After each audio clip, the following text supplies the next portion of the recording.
We're going to take you team by team, division by division, giving out grades on each and every draft, and we turn our attention to the Tennessee Titans. And at the top of this draft, the worst-kept secret in the world came to fruition shortly after on Thursday, with Cam Ward going first overall, joined by Ryan Wilson and Mike Renner, our draft experts, here to give out those aforementioned grades. When you look at Tennessee, we knew what they were doing at 1, but the draft only starts there. Mike, how do they grade out in your eyes beyond Ward? I love this draft for them. Now, the only thing is maybe they could have gone weapons earlier, but I love that when they did start going weapons, they got a bunch of them. Day 3, Gunnar Helm, the Texas tight end, Alec Aomanor, the Stanford wide receiver, as well as Kamari Dike, the Florida wide receiver. A little bit of a speed guy, a little bit of a more physical guy. I like that they threw the kitchen sink at it to give guys that Cam Ward can develop with over the course of his rookie year. But the one that stands out to me, Kevin Winston Jr., the Penn State safety. I didn't think this guy's tape was too dissimilar from the first rounder Malachi Starks and the second rounder Nick Warren. He went 40 picks later. He was 35th on my draft board. If he would have been fully healthy, I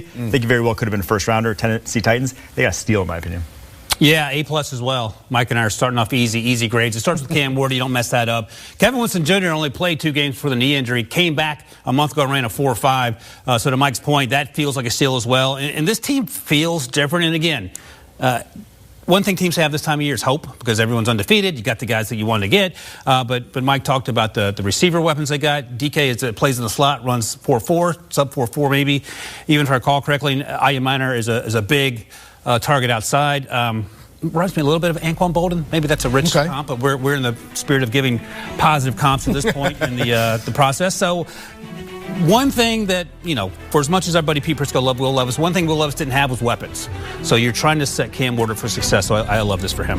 So top of the draft and top of the class right now. Glowing A's here. Our first team of 32 that we're going to run through. Next up, we have the Jacksonville Jaguars, who we take in that division, but also at number 2. And it was a interesting route to get to number 2. They mortgage a bit of the future. That first pick next year belongs to Cleveland, who was in that second overall spot. When you see what they did to go get Travis Hunter and give some weaponry to their quarterback, Ryan, when you look at the 3 days in summation, what stands out to you, Travis and beyond? Yeah, Travis is where it starts. You're getting 2 for 1, so I understand the compensation feels a little rich. But if it works out 2 for 1, then you feel pretty good about it. And that's the great place to start. You get Wyatt Milam, interior offensive lineman, to bolster that unit. They had some needs there. Bashal Tootin, I love the way he played at Tech. He played much of the season with a knee brace, ran sub 4.4. In the pre-draft process, had some fumbling issues, but in terms of his ability to make guys miss in space, he was second to none.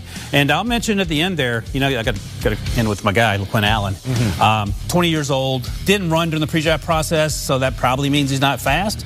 But he plays plenty fast. He had over 60 targets as a receiving back coming out of the backfield in Syracuse, and that's one more weapon they have in addition to Etienne and Bixby. I love that James Gladstone, new GM, the 34-year-old guy, came over from the Rams. He said the next day after draft Travis Hunter, he's like, I am uniquely qualified to deal with this. This was the strategy when I was in Los Angeles. Mortgage first rounders when it's for guys who are force multipliers, guys who are making other people around them better. And when you have Brian Thomas Jr. on one side, Travis Hunter on the other side, Trevor Lawrence is the one who's going to look better. Travis Hunter's the guy. Oh my gosh, I keep saying Travis Hunter. Trevor Lawrence is the guy who's getting his force multiplied here because he never had, until Brian Thomas Jr. came around, he never had a guy who could get open one-on-one. Like he struggled to get guys who were consistently, when he saw man coverage, I'm going here. Now he has 2 of them at his disposal. I think this Jacksonville Jaguars offense, at minimum, is going to be unbelievably exciting in this Liam Cohen era. That pass offense gets a plus. It's the pass defense that needs all the help they can get. We'll see how much Hunter we see on that side of the ball. It's going to be a very interesting way to manage all that talent that's coming with the second overall pick. Let's get to Indy here, fellas, because I'm looking at the class, and they check a big box there with Tyler Warren. Falls to them there at 14 in the first round. Probably didn't expect him to be there at that point, or maybe they were hoping that this blue chipper out of Penn State would be there. They then really spread it across all position groupings. When you look at what Indy accomplished, Mike, what jumps off the page at you? I think the biggest thing that jumps off the page is that they just didn't get a ton of impact guys. And it's not like they had a bunch of needs, right? This is kind of a roster that after free agency, all the money they spent in that secondary, that they kind of didn't have a lot of holes. I think tight end was one of them, and you got Tyler Warren. I think he's a darn good player, but I'm not sure he's necessarily this dynamic number 1 sort of target that's going to be going for 1,000+ yards in the NFL. I just don't see that speed, that explosiveness from him to be that guy. And truthfully, if Anthony Richardson's the quarterback, he's going to be more valuable in the blocking game than he is in the receiving game. But then after that, I just don't think they took big enough swings. To me, JT Tuimoloau and Justin Wally, I think they're solid players. I don't see those guys ever turning into stars for you. They're more just depth pieces, and you have a full-up edge group. You have a full-up secondary. They may not get much impact out of this class early on.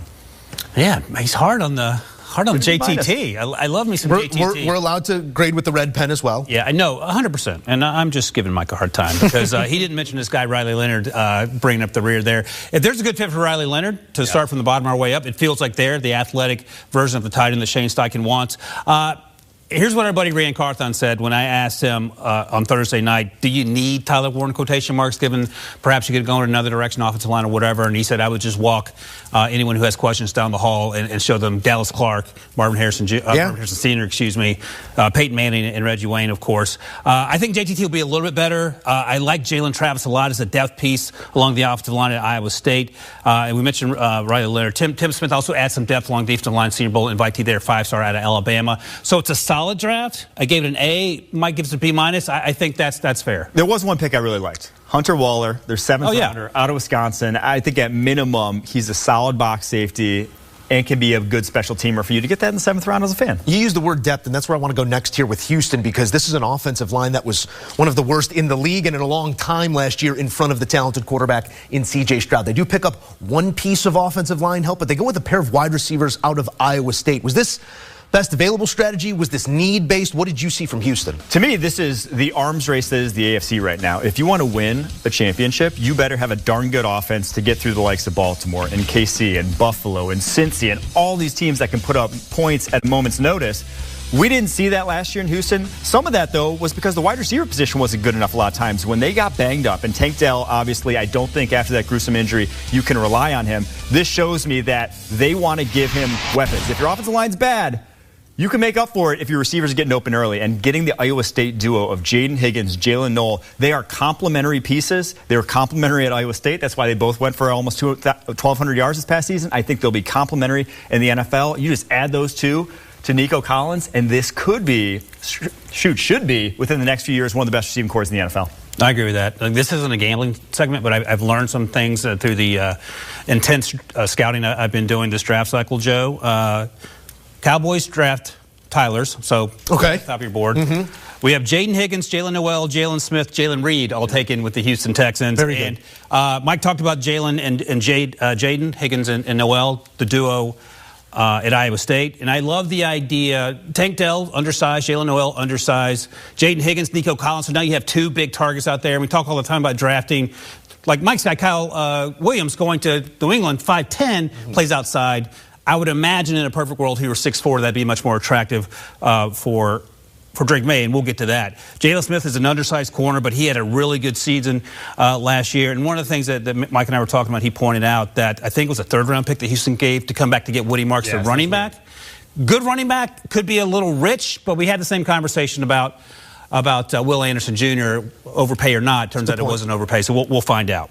Draft expertise and name-alytics you'll also get here there it is. on CBS Sports HQ. That wraps the South, and we take a look now at the odds to win the division. The Texans, right around even money to get 3 in a row with their star quarterback and a revamped wide receiver room with the exit of Diggs and the injury to Dell, but a pair of Cyclones on the way in. Texans, your favorites.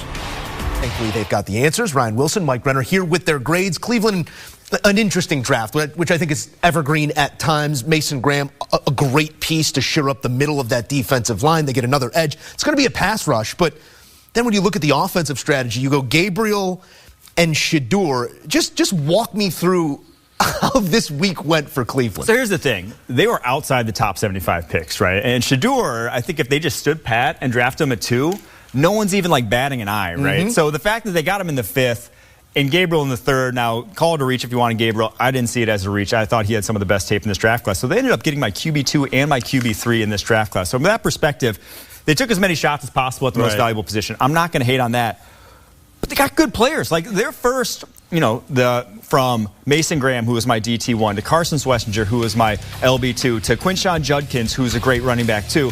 Harold Fannin, who was my tight end 3 and is an awesome fit in that offense. I thought you were just rattling off names in the quarterback room there. Because it is a crowded one. That is for certain. But those are home run picks, in my opinion. Yeah. All of those guys are starting or playing starting caliber snaps for this Cleveland Browns team, and I love the value they got in all of them. So I do think, for as much as it's controversial, as much as it looks crazy on paper, they had a good draft, and they have next year's first rounder from the Jags. Ryan, that's a great point there. So you have to take that into account here when giving out a grade. But this is not Drake May and Joe Milton. These are 3 Carson Schlesinger. That makes sense if JOK is not going to be available. I thought maybe they would go wide receiver there. I don't think they got a wide receiver unless I'm missing one here. So that's potentially a concern. Jerry Jeudy said Tillman, a little help there. But they did get Harold Fannin Jr., who's essentially Malachi Corley, if you want to call him that. A little more explosive version of that slot who can play in line if you need him to. But the quarterback thing is curious. Like, I didn't love Dylan Gabriel as much as Mike, and that's okay. We can disagree on that. But then to circle back and get, in Mike's case, QB2 and QB3 or whatever your rankings are for those guys, it's curious. But, you made the point, Mike, and so did you. 2012, it was RG3 and Kirk Cousins. Yeah. And at the time, I remember thinking, this seems crazy, but you can never draft too many quarterbacks. And also, I want to give, even as a Steelers homer, give Kevin Stefanski the benefit of the doubt because he is working under some trying circumstances year in and year out. He won 11 games in 2023. He's a 2-time coach of the year. He can coach up quarterbacks.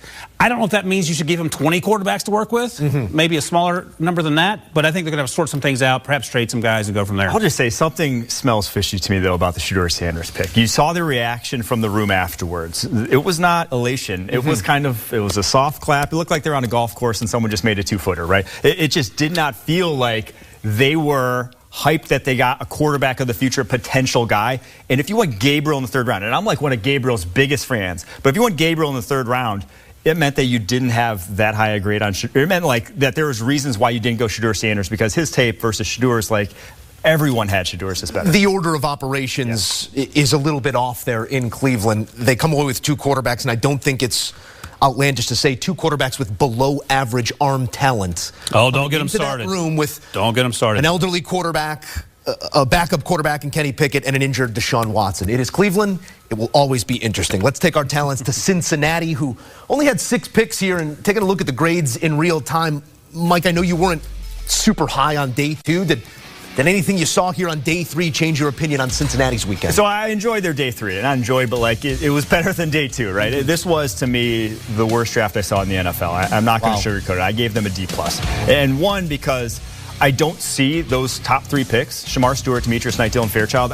I don't know if they make any impact year 1. And you're in a team that like needs a big turnaround, needs things to change in the defensive side of the ball in particular. And you took the biggest project in the entire draft in the 1st round, and you took a 25-year-old linebacker at a position where you already have 2 linebackers in the 2nd round. So I'm not sure any of those guys make an impact. And then you took the lowest value, some of the lowest value positions in the NFL. You drafted 2 linebackers, you drafted 2 guards, you drafted a running back, and you drafted 1 project defensive end. You just didn't attack anything that can be, saving you cap space. When we're talking all offseason about how they're in a bad cap situation because of all the money they had to pay T. Higgins and Jamar Chase and Joe Burrow. I just don't get the rationale for that reason. It's one of my least favorite drafts. And we talked about this yesterday. Shamar Stewart gives you some Miles Murphy vibes in that he's a athletic freak who was a project, hasn't quite worked out. Maybe this works out for them. They needed edge rush help, so I understand that. But to Mike's point, when you draft 2 linebackers, I was joking like when I do these mock draft simulators and I forget that I picked a position and you pick another position, and I wonder.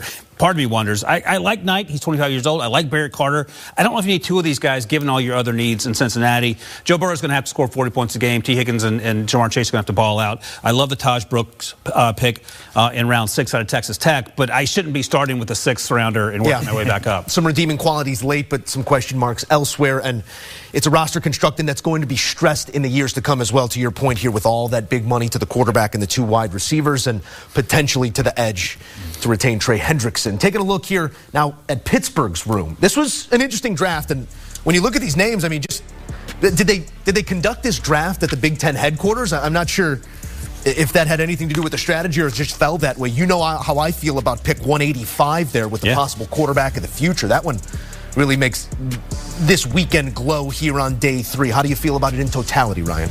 Joe, I'm going to say something, and we can clip this, and we can put this on my tombstone. Clip it. Pick 185 is going to be the pick new 199.